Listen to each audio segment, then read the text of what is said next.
For several weeks now we've been reading about how Savitri was guided to silence the mind completely, and how she came into a state of complete silence and identification with that silence and vastness.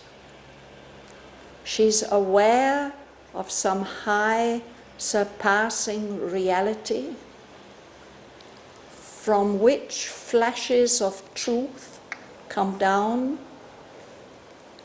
which seems sometimes to use her body to speak amazing things that she could never have thought.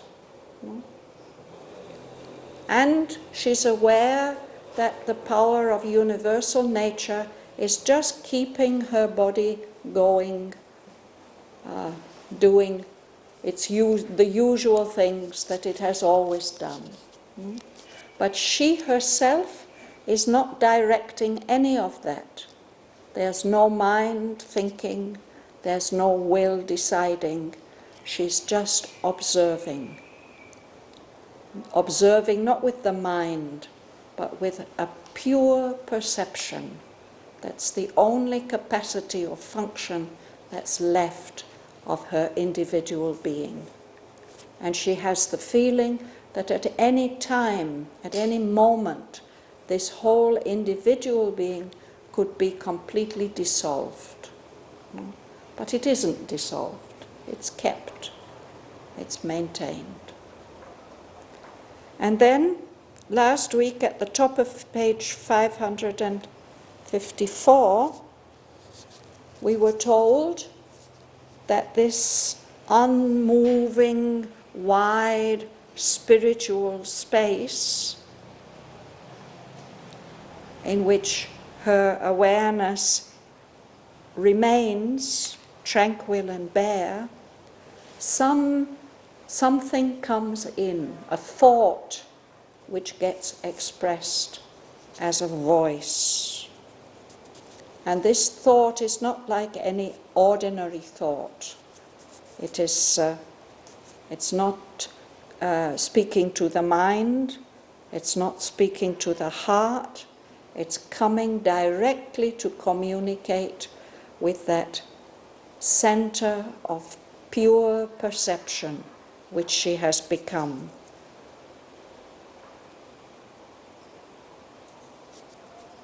So the last 3 lines that we read last time, they say, there was no motion in this inner world. All was a still and even infinity.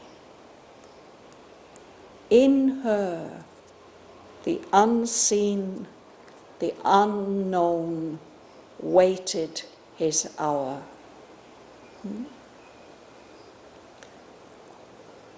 So that's the state that she is in, a kind of silent, receptive waiting. So now I'm going to read on from there.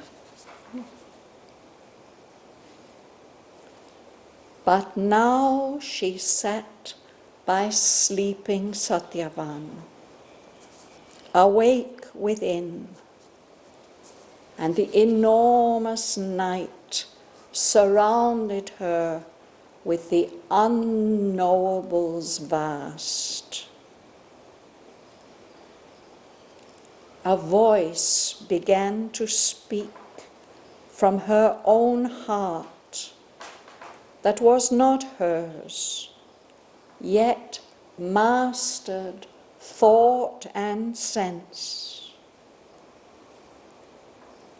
As it spoke, all changed within her and without. All was, all lived. She felt all being one. The world of unreality ceased to be. There was no more a universe built by mind, convicted as a structure or a sign. A spirit, a being, saw created things and cast itself into unnumbered forms and was what it saw and made. All now became an evidence of one stupendous truth, a truth in which negation had no place, a being and a living consciousness, a stark and absolute reality. There, the unreal could not find a place. The sense of unreality was slain. There, all was conscious, made of the infinite. All had a substance of eternity. Yet, this was the same indecipherable. It seemed to cast from it universe like a dream, vanishing forever into an original void. But this was no more some vague, ubiquitous point, or a cipher of vastness in unreal naught. It was the same, but now no more seemed far to the living clasp of her recovered soul. It was herself. It was the self of all. It was the reality of existing things. It was the consciousness of all that lived and felt and saw. It was timelessness and time. It was the bliss of formlessness and form. It was all love and the one beloved's arms. It was sight and thought in one all-seeing mind. It was joy of being on the peaks of God. She passed beyond time into eternity, slipped out of space and became the infinite. Her being rose into unreachable heights and found no end of its journey in the self. It plunged into the unfathomable deeps and found no end to the silent mystery that held all world within one lonely breast, yet harbored all creation's multitudes.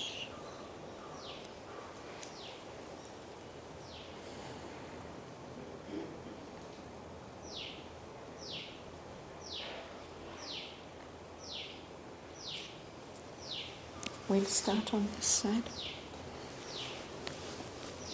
But now she sat by sleeping Satyavan, awake within and the enormous night, surrounded her with the unknowable vast.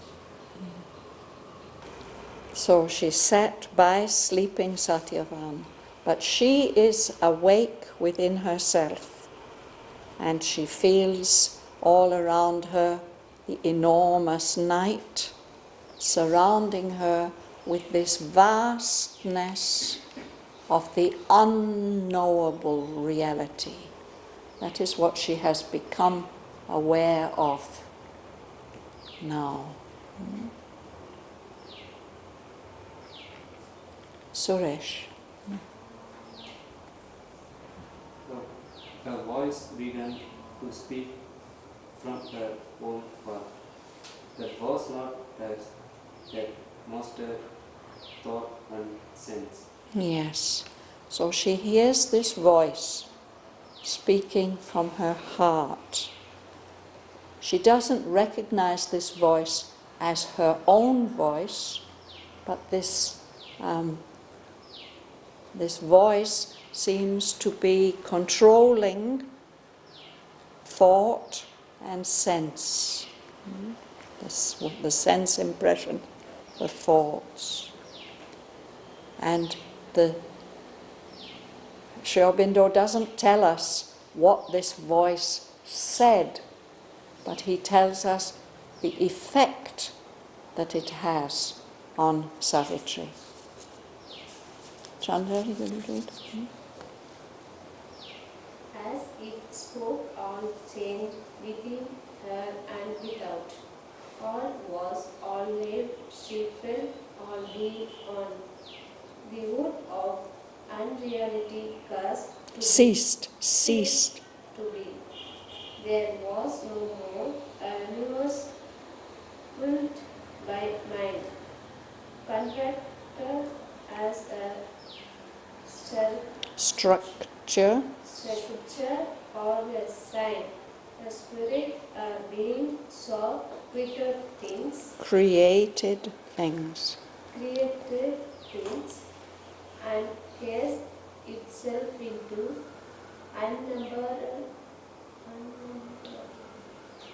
unnumbered forms, and was what it saw and mad. All now became an evidence of one. Stupendous truth, a truth in which negation had no place. A being and a living consciousness, a star and our absolute reality. Thank you. What she'd been feeling before, what she had been perceiving before, was that to this silenced mind, all the appearances of the world, of the universe, seemed unreal. She was aware of some kind of absolute reality, but that couldn't be grasped by the mind and the senses. So she passed through that period for quite a long time.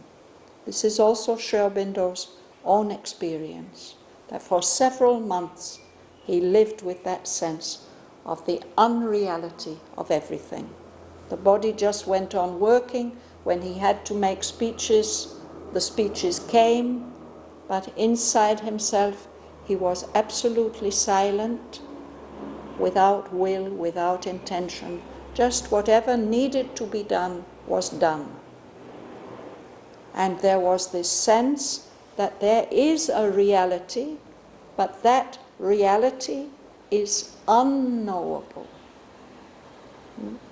But now, when this voice comes, all that changes for Savitri. As it spoke, everything changed within her, inside her, and also the world outside her. Instead of that sense of absolutely silent, unmoving state and these shadowy, unreal figures moving in the world, instead she feels that everything really exists. Everything is alive. And all this is one being. No? That world of unreality ceases to exist. It's not there anymore. There's no more this appearance of a universe that has been built by mind, and because it's been built by mind, it is unreal. That just goes away. This idea that the universe, these appearances, are convicted as a structure, some construction of the mind, or a sign, a symbol of something. Instead, she feels that there's a spirit, a being, which is watching, observing all these created things, and it is itself projecting itself into all these forms, these unnumbered forms. There are so many forms in the universe that we can't possibly count them. No? But that reality was projecting itself into every one of those unnumbered forms. And it was what it saw and made. All these appearances became to her consciousness expressions and forms of that one reality.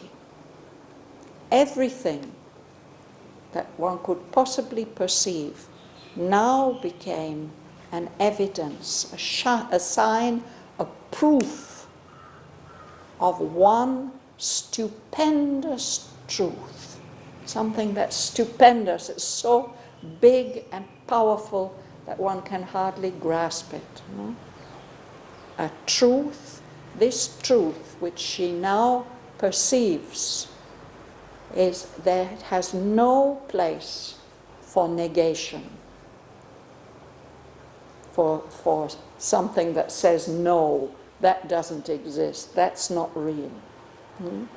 This truth, negation has no place. This truth is saying yes to everything.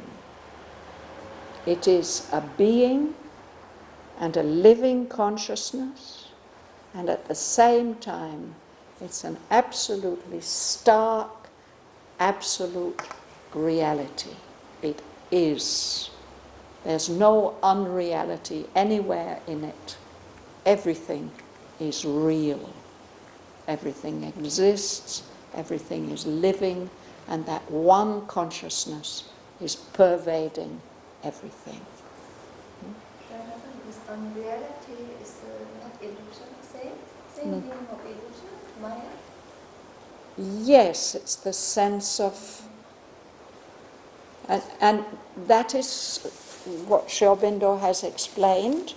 It was his own first major spiritual experience, that when the mind falls totally silent, it gets this overpowering sense that everything which it is used to perceiving and thinking is unreal.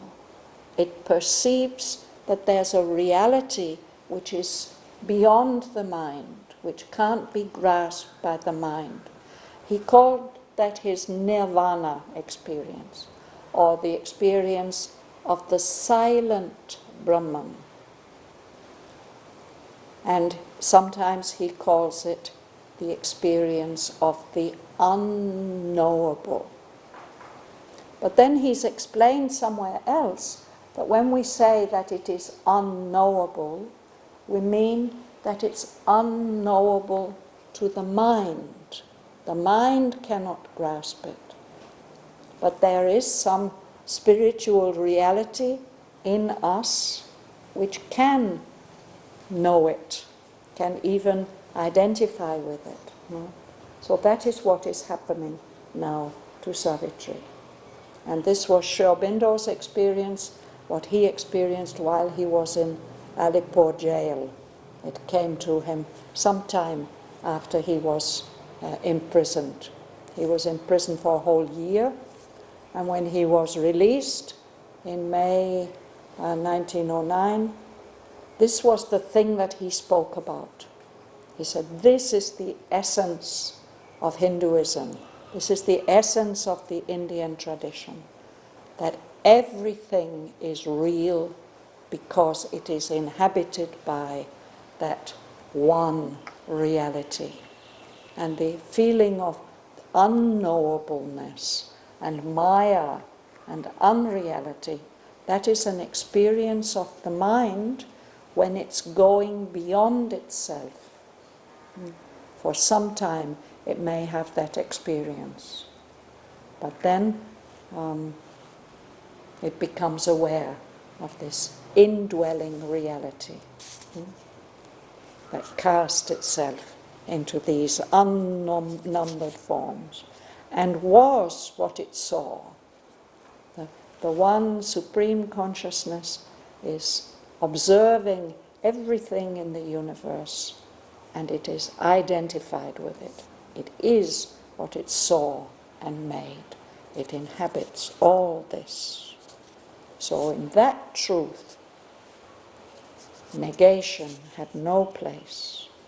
She experiences the presence of this being, this living consciousness, this stark and absolute reality, that all this is real because the real has made it, has seen it, conceived it, made it, and is inhabiting it. No? Ganga Lakshmi, would you read? They, the unreal, could not find the place. The sense of unreality was slain. The all was conscious, made of the infinite. All had a substance of eternity. So it's as if a complete reversal of that other experience, that the absolute was something ungraspable and everything in the universe is unreal. No? Now, in this universe which she sees now, the unreal could not find a place. There's no room for anything unreal. No? The sense of unreality is slain, it's killed, destroyed. Instead, she feels and experiences that this whole universe is conscious. It's made of the infinite. Everything, all the substance, all the different forms of matter, of gross matter, subtle matter, all the substance, everything has a substance of eternity, of what is beyond the manifestation. Yet this was the same indecipherable. It seemed to cast from the universe like a dream, vanishing forever into an original void. But this was no more some vague, ubiquitous point or a cipher of vastness in unreal knowledge. Yes. She says this being, this consciousness, she realizes that it is the same that she couldn't grasp, the same reality that she couldn't grasp before. The same indecipherable. Something that is indecipherable. It's written in a way that you can't read it. That you can't grasp its meaning. So it's that same strange reality. And in the same way, it seems to cast universe from it like a dream. It is beyond universe. As far as that reality is concerned, the universe is a dream. And it, in its reality, it is vanishing forever. It can't be grasped. It's going off into this original emptiness. But now it's not, she's not experiencing it in the same way. It was no more some vague, ubiquitous point.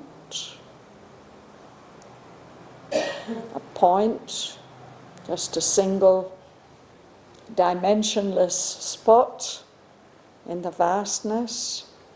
But ubiquitous means it was everywhere, something that's ubiquitous. It is everywhere. So she had the feeling that there is this one vague point that's everywhere. Or another way she felt it is like a kind of zero, a cipher of vastness, emptiness, in some unreal nothingness. That's how she was experiencing it before. But now it's different. Perry. It was the same, but not no more seen before, to the living clasp of her recovered soul. It was herself, it was the soul of her, it was the reality of existing things, it was the consciousness of all that lived and lived and saw. It was timelessness and time. It was the bliss of formlessness and form. Thank you. So it's that same unknowable reality that she was experiencing before, but now it no longer feels empty, and it no longer feels ungraspable.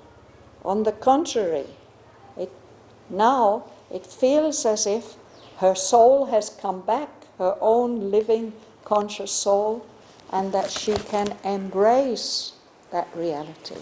It was no longer far away from the living clasp of her recovered soul. In fact, it is her self, her true self, and at the same time, it is the self of everything. It's the reality of everything that exists. It is the consciousness of everything that lives and feels and sees. And it is combining time and timelessness. It is both. It's beyond time, and at the same time it is filling time. Time only exists because of that reality. It is the bliss, the intense delight of formlessness before the manifestation, beyond the manifestation, and at the same time the bliss of all the forms that are in the universe. It combines both these things, timelessness and time, beyond the universe, the transcendence, and the universe itself, and all the forms, the individual forms. Praveen, would you read? It was all love, and the one below its arm. It was sight and thought in one all-seeing mind. It was joy of being on the peaks of God. Thank you.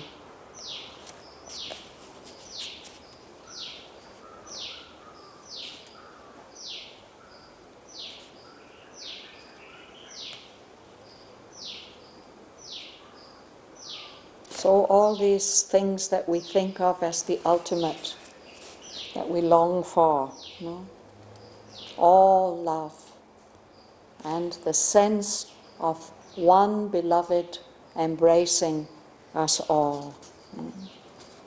It was that. And at the same time it was all consciousness, sight and thought in one all-seeing mind, one all-embracing consciousness. And it is the joy of existence on the very highest levels of God.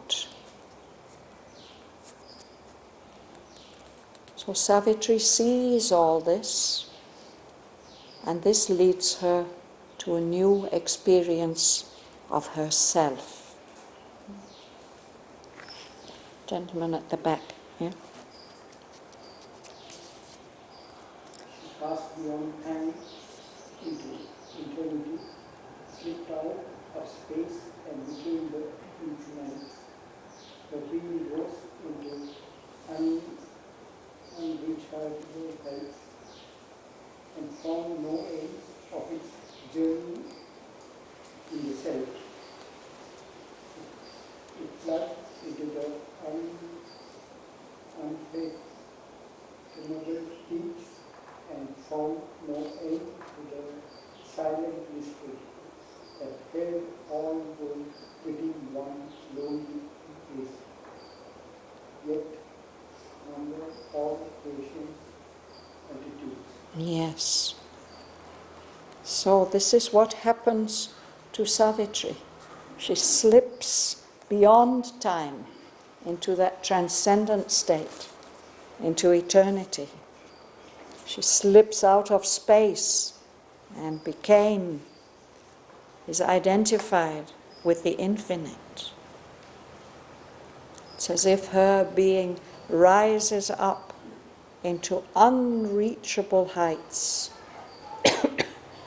so high that however far it goes, it doesn't come to any end, comes to no end of its journey in this one self. She's still within that one self. No? And her being can also plunge into the unfathomable deeps. Something that's unfathomable is so deep that you can't measure how deep it is. However deep she goes, she finds no end to this silent mystery. This mystery that's holding the whole world as if in one heart, in one lonely breast. The one is one without a second, all alone. No? And yet, within itself, it is containing all the multitudes, all the many, many, many, many uncountable beings who are there in the universe. All creation's multitudes. To harbor something means to hold within itself. A harbor is a safe place where the ships can be safe from the storms of the ocean. If we harbor something, we're keeping it safe within ourselves. So that one reality is holding all the multitudes, all the different forms, beings, forces, and movements of the creation in itself, in its own heart. So it continues with Savitri's experience of herself. Joel. She was all vastness and one measureless point. She was a height beyond heights, a depth beyond depth. She lived in the everlasting and was all that harbors death and bears the dwelling hours. All contraries were true in one huge spirit, surpassing measure, change, and circumstance. Thank you. So she's able, also her being identifies with that vastness. She becomes all vastness. She still feels like a point, but this is a point that's become so vast it can't be measured. She's become so high beyond anything that we can think of as a height. She's become deep beyond those unfathomable deeps. And she feels that she's living in the everlasting existence, the one eternal being. and at the same time she feels that she is everything in our mortal world, everything that harbors death. We are mortal beings. We are in the grip of death. We're carrying death within us. So she's feeling one with the everlasting. At the same time, she feels she's one with everything that is mortal, everything that bears the wheeling hours, the cycles of time. And in that state, she realizes that everything that seems to us like oppositions, all contraries, they are all true in that one huge spirit, which goes beyond all measures, beyond all limits. It's beyond all change, beyond all circumstance. So in that vast reality and truth, all contraries, all opposites can find their place. Sergei. An individual, one with cosmic self, in the heart of the transcendence miracle, and the secret of the world personality was the creator and the Lord of all. Mind was a single, innumerable book upon himself and all that he became. Life was his drama, and the vast, the stage, the universe was his body, God, its soul. All was one single immense reality, all its innumerable phenomena. Innumerable, uncountable.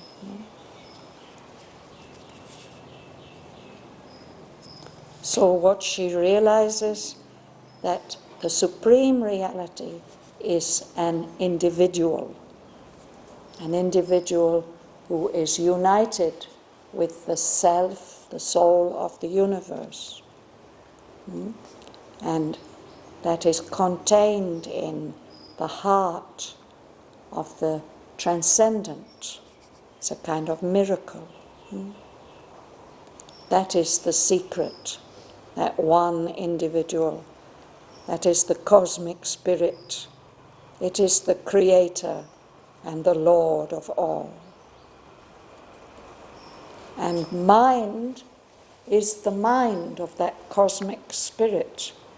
It's a single look of that one cosmic individual, but it's looking through all these individual minds.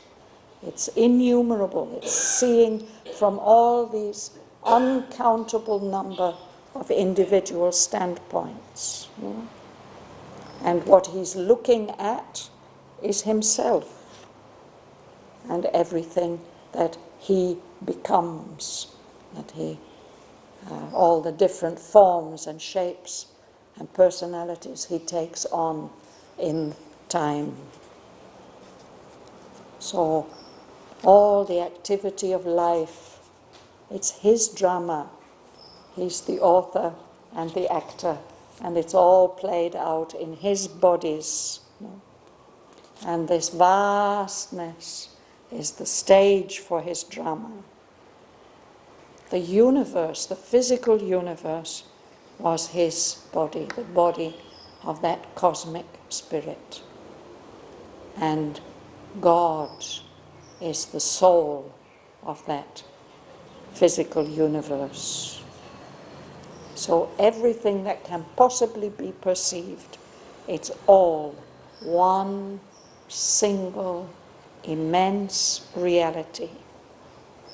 And everything that is here in the universe is its innumerable phenomenon. Phenomenons are appearances or small creations of something, or exteriorizations or projections of something. So everything here are expressions individual expressions of that one single immense reality. Everything that can possibly exist is an expression, an individualization, projection of that.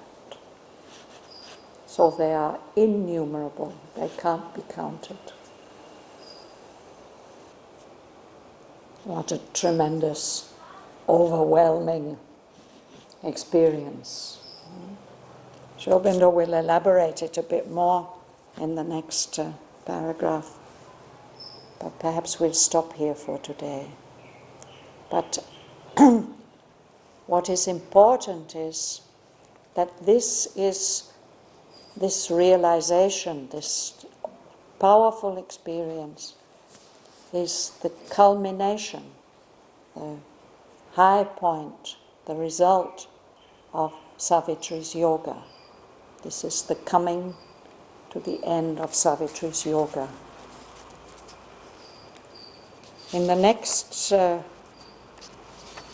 book, there's just one canto, and it's the Book of Death, and it's very short. It's just 4 pages, 180 lines, less than.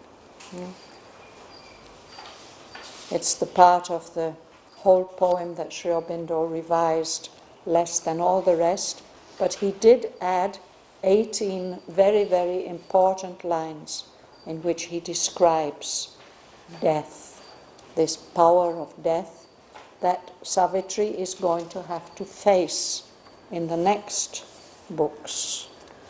There's book 9, the Book of Eternal Night. When death takes Satyavan's soul out of his body and carries him away, Savitri is able to follow because of the realizations that she's had in book 7. She's able to follow. And we shall see through book 9 and then book 10 and book 11, the first part of book 11, how each of the realizations that we've seen described through book 7, the different cantos of book 7, those realizations get tested by this challenging force, to find out how real is her realization, how powerful is it, how far has she integrated this into her whole being.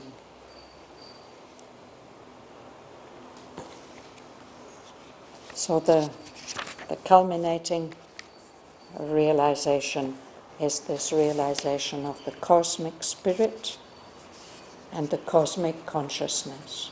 There's a beautiful description from line 187 to the end of the canto of the cosmic consciousness. But I don't want us to rush it. We'll look at it carefully and in detail next time.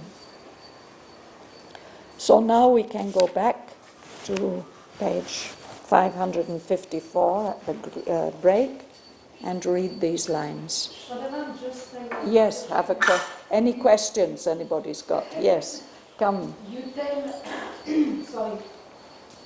about book 11 and book 7. You have a connection with the unreal reality, but 11 I like so much. No, what I mean is that through book 8, 9, 10, and the first part of book 11, she is facing this negation that says that you can't keep Satyavan alive. The soul can't be immortal in this material universe. So that whole process, it tests all the successive realizations that she has experienced through the course of Book 7, the different cantos of Book 7. So as we come to these points, we'll remember that, she's able to do and say and understand this because of what happened in Canto 2, or Canto 3, or Canto 4, so on. Yeah, it's interesting to see that worked out. Yes. So we'll read from the break on page 554.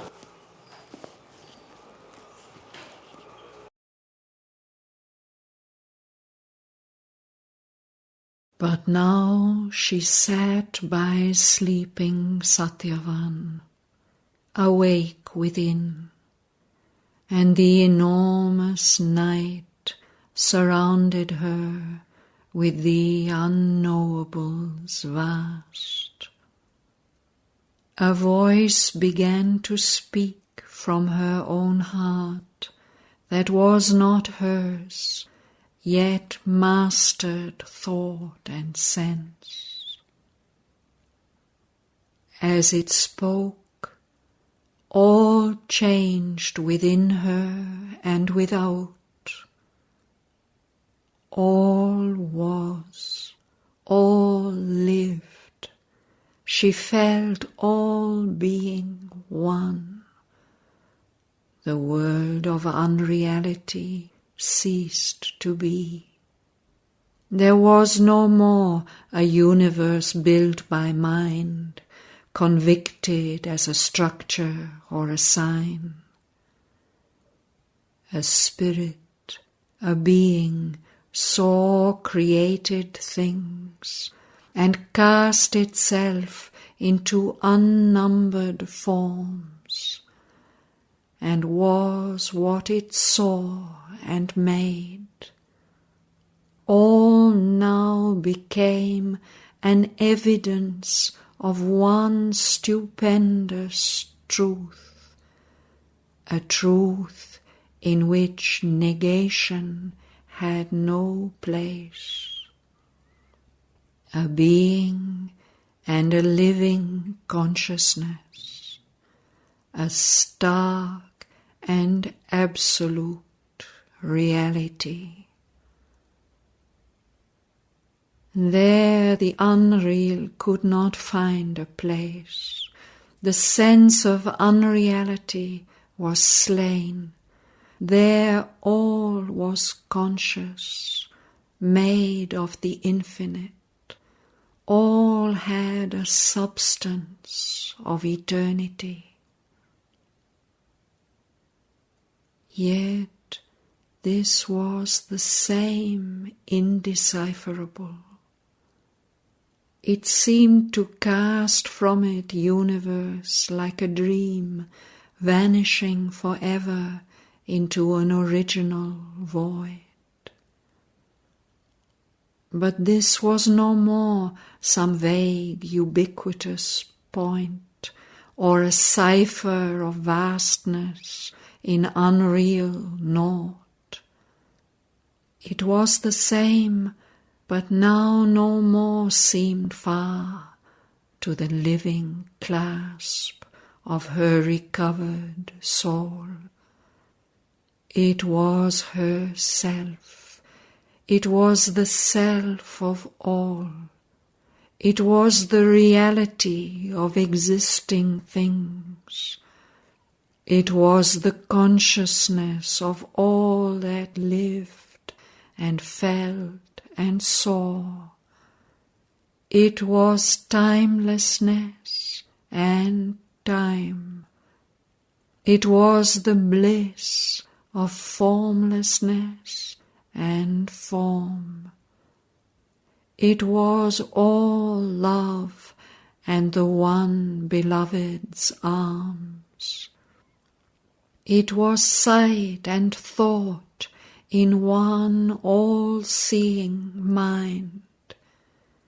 It was joy of being on the peaks of God.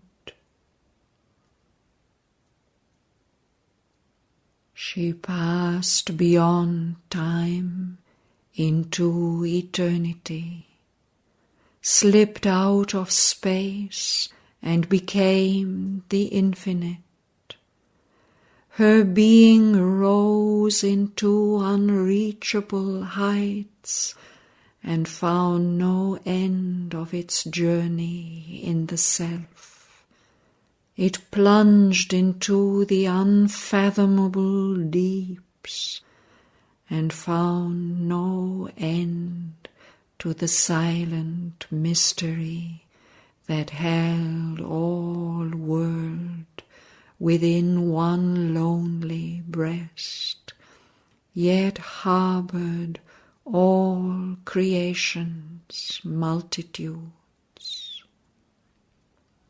She was all vastness and one measureless point. She was a height beyond heights, a depth beyond depths. She lived in the everlasting and was all that harbors death and bears the wheeling hours.